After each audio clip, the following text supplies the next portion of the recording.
Very good morning. Doctor Deepika है, श्री रानी सती आरोग्य भवन, multi specialist clinic, Hazaribagh, Jharkhand. Today one special topic that is hypersalivation, siluria. We will talking about siluria, that is hypersalivation. Hypersalivation normal जो person का, जो एक healthy person है, उसके अंदर स्लाइवा प्रोड्यूस होना अच्छी बात है. ठीक है. It will act as bacterial, anti bacterial action.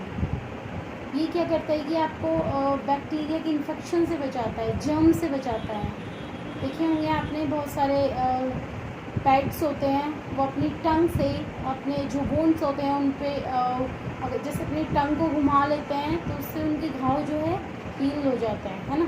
तो उसी तरह से जो नॉर्मल हेल्दी पर्सन का जो स्लाइवेशन है वो 0.75 to 1.5 लीटर पर डे स्लाइवेट होता है. ठीक है. तो कहने का मतलब ये है कि इतना स्लाइवा होना एक नॉर्मल है, लेकिन अगर इससे ज़्यादा स्लाइवा बढ़ जाता है तो उसको हाइपरस्लाइवेशन की कैटेगरी में डालते हैं. और ये कोई एक डिजीज़ नहीं है. This is not a disease, it is a underline cause of a disease. ठीक है. तो इसके बहुत सारे कॉजेज़ हो सकते हैं. फर्स्ट कॉज इसका क्या हो सकता है कि अगर किसी को पुअर हाइजीन, मतलब हाइजीन प्रॉपर्ली नहीं है, ओरल हाइजीन प्रॉपर नहीं है. ठीक है. या फिर डेंटल जो उसका डेंचर्स हैं उसके पुअरली कोऑर्डिनेट हैं. पुअरली मतलब वो ठीक से कोऑर्डिनेशन में उनके जो डेंचर हैं, जो उनके जो दांत होते हैं, जो बाद में आदमी ओल्ड एज में जो नकली दांत लगवाता है, वो अगर पुअर उसका डेंचर है, उसका कोऑर्डिनेशन ठीक से नहीं है, तो ठीक से ओरल हाइजीन नहीं हो पाएगी, साफ़ नहीं हो पाएंगे दांत, जिसकी वजह से ऐसा हो जाता है. या फिर प्रेगनेंसी में ऐसा होता है. मॉर्निंग सिकनेस, सुबह जैसे उठता है कोई भी इंसान तो उठने के बाद में उसे मॉर्निंग सिकनेस होगा, वॉमिटिंग जैसा होगा, जी मिचलाएगा, है ना. ये सब कंडीशंस उसके साथ में रहेगी. तो इसके अलावा जो है, अगर आपका मुंह प्रॉपर्ली हाइजीन प्रॉपर नहीं हो पा रही है, या फिर अल्सर्स हैं आपके पेट में, ठीक है, तो या फिर आपको रिगर्जिटेशन हो रहा है हार्ट बर्न का, मीन्स अगर एसिडिटी बन रही है आपके चेस्ट में, एसिडिटी बन रही है यहाँ पर, तो भी ये कंडीशंस होगी. इसके अलावा अगर आप जो है कहीं भी सडनली पेन या सीवियर पेन की कंडीशन होती है तो उसमें भी हाइपरस्लाइवेशन होता है. ठीक है. इसके अलावा कोई भी जो टॉन्सिलर इन्फेक्शंस होते हैं, टॉन्सिल्स के जो पीछे के जो इन्फेक्शंस होते हैं टॉन्सिल के, उस कंडीशन में भी हाइपरस्लाइवेशन होता है. ब्रेथ. ठीक है. अगर मान लो स्मेल आ रही है मुंह से, यानी कि पेट अगर आपका क्लियर नहीं है, आपका कॉन्स्टिपेशन लगातार रह रहा है, तो भी आपको हाइपरस्लाइवेशन होती है. इसके अलावा कुछ अदर कंडीशंस भी होती है जिनके ऊपर बेसिकली मैं बात करना चाह रही हूँ. वो है कि सीपी की कंडीशन, सेरेब्रल पाल्सी. जिन लोगों को न्यूरोमोटर प्रॉब्लम्स होती हैं, बेसिकली ब्रेन रिलेटेड जब प्रॉब्लम होती है ना, तब ये कंडीशंस अराइज होती हैं. जब आपको आपके ब्रेन में कोई स्ट्रोक हुआ हो, ब्रेन में कोई इंजरी हुई हो, या फिर कोई भी जैसे आपको स्ट्रोक, इंजरी, इस तरह की कुछ भी हुआ हो, तो सेरेब्रल पाल्सी, डाउन सिंड्रोम, कोई कंजेनाइटल कोई प्रॉब्लम है ब्रेन में, तब ऐसा होता है. या सेरेब्रल पाल्सी है, यानी कि आधे शरीर में लकवा मारा हुआ है, या फिर आपके साइनस की आपको प्रॉब्लम हमेशा से बनी रहती है, साइनस की प्रॉब्लम बनी रहती है, आपको रनिंग नोज रहती है, स्नीजिंग वगैरह, ये सब साइनसाइटिस आपको रहता है. तो उस कंडीशंस में साइलोरिया की प्रॉब्लम बनी रहती है, हाइपरसलाइवेशन होता रहता है।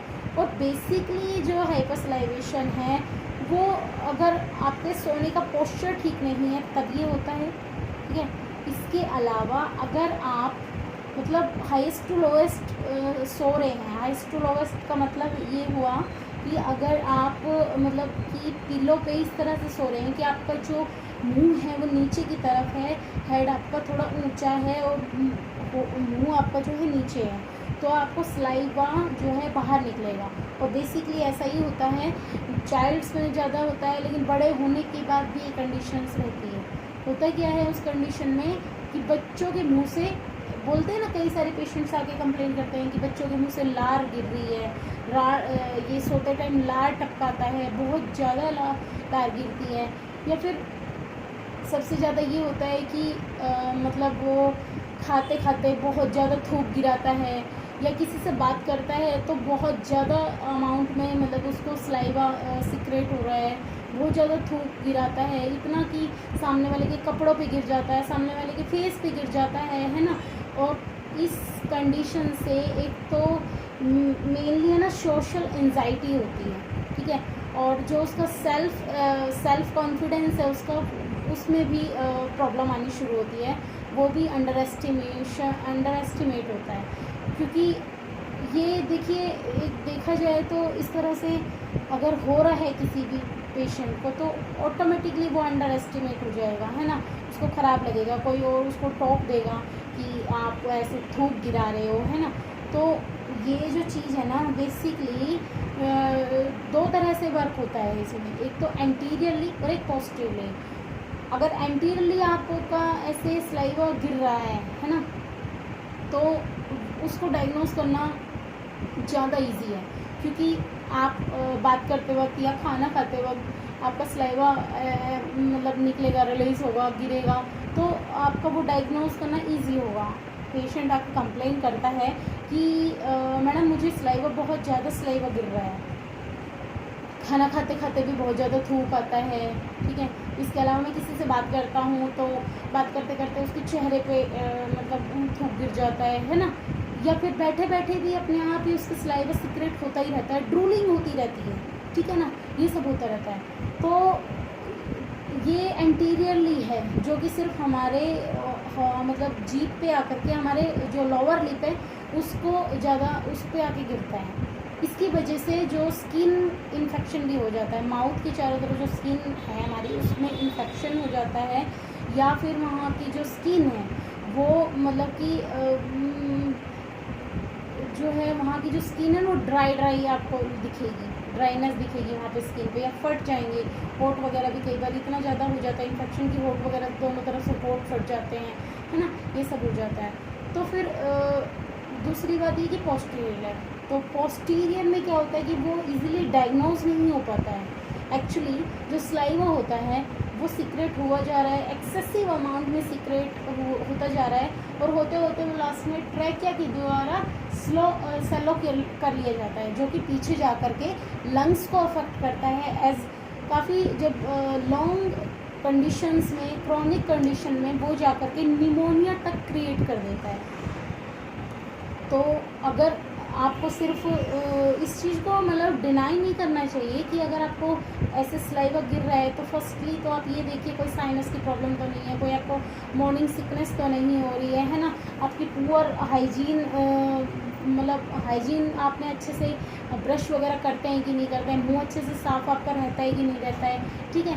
इसके अलावा आप ये भी देखिए कि अगर आपका वो डेंचर में कोई प्रॉब्लम आ रही है, जैसे आपने नकली दांत लगवा रखे हैं, पूरे जबड़ा लगवा रखा है, तो उसकी वजह से तो कोई दिक्कत नहीं हो रही है, उसका कोऑर्डिनेशन तो मसूड़ों के साथ में प्रॉपर है कि नहीं है, आपका नेज़ल ब्लॉकेज तो नहीं हो रहा है, आपकी नाक जो है जाम तो नहीं है ना, ये सब देखिए आप। इसके अलावा फिर आप देखिए आपकी, इसके अलावा और भी आपको कोई दिक्कतें तो नहीं हो रही है, मतलब ब्रेन रिलेटेड तो कुछ प्रॉब्लम नहीं है, जैसे कि आपको कोई इंजरी हुआ हो, कोई स्ट्रोक हुआ हो, आपकी याददाश्त में कोई प्रॉब्लम रहती हो, ये सब कंडीशन भी इसी पे डिपेंड करती है, इसी से मतलब एसोसिएटेड है, ठीक है ना। तो पेशेंट इजीली डायग्नोज हो जाता है, वो सिम्टम्स देता है कि मेरे जो है ना होठ हमेशा गीले बने रहते हैं, होठ नीचे वाला होठ ज़्यादा गीला रहता है, बार बार थूक आता है, इतना ज़्यादा सलाइवा गिरता है कि दूसरों के कपड़ों पे चेहरे पे मैं गिरा देता हूँ, है ना। और ये जो चारों तरफ की जो स्किन है होठों की वो मतलब बहुत ज़्यादा इन्फेक्टेड हो जाती है, ठीक है, और बहुत ज़्यादा सॉफ्ट हो जाती है स्किन, वहाँ स्किन डैमेज तक हो जाती है, मैंने आपको बताया जैसा कि। इसके अलावा उसके मुंह से बदबू आने लगती है अगर प्रॉपर हाइजीन नहीं होता है तो। डिहाइड्रेशन हो जाती है, उसका मुंह सूखता है बार बार, उसको पानी पीने के बाद भी उसका मुंह सूखता रहेगा, है ना। वो कंप्लेन करेगा जी मेरा मुंह बहुत ज़्यादा सूख रहा है, ऐसा हो जाता है। कई बार उसको टेस्ट भी नहीं आता, इवन उसको बहुत ज़्यादा अगर आप नमक की चीज़ें खिला दो, बहुत ज़्यादा मिर्ची की चीज़ें खिला दो, तो भी उसे पता नहीं चलेगा कि उसको मतलब उसको टेस्ट का पता ही नहीं चलता है, मतलब चलता तो है लेकिन बहुत कम पता चलता है। खूब सारी मिर्ची खा लेगा फिर भी नहीं पता चलेगा कि मैंने इतनी ज़्यादा मिर्ची खा ली है, खूब सारे खट्टा खा लेगा फिर भी नहीं पता लगेगा कि मैंने बहुत ज़्यादा खट्टा खा लिया, मतलब उसको ज़्यादा सेंस नहीं पता चलेगी टेस्ट की, ठीक है। और ये एक मतलब ये एक साइकोलॉजिकली कंडीशन होती है, मतलब ब्रेन रिलेटेड कंडीशन होती है कि आपको ब्रेन में देखना पड़ता है कि ब्रेन के कौन से पार्ट में कौन से न्यूरोमोटर जो सिस्टम में गड़बड़ी है, ठीक है ना। तो इसके लिए कुछ मैनेजमेंट का भी तरीका है, तो छोटा मोटा मैं बता देती हूँ। बाकी अगर कुछ ऐसा है तो मेरा आप क्लिनिक पे आके मुझसे कांटेक्ट कर सकते हैं।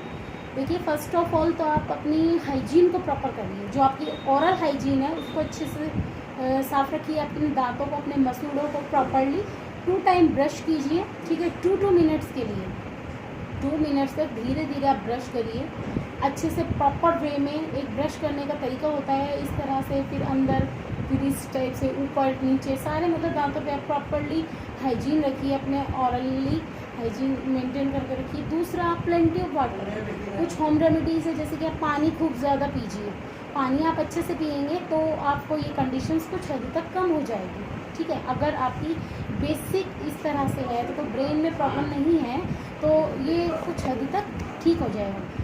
तीसरी चीज़ ये है कि आपको जो है पानी ज़्यादा पीना है, कुछ थेरेपीज़ हैं, ठीक है ना, कुछ मेडिकेशंस हैं वो आपको करने होंगे जिनकी वजह से इस कंडीशन से निजात पाया जा सकता है।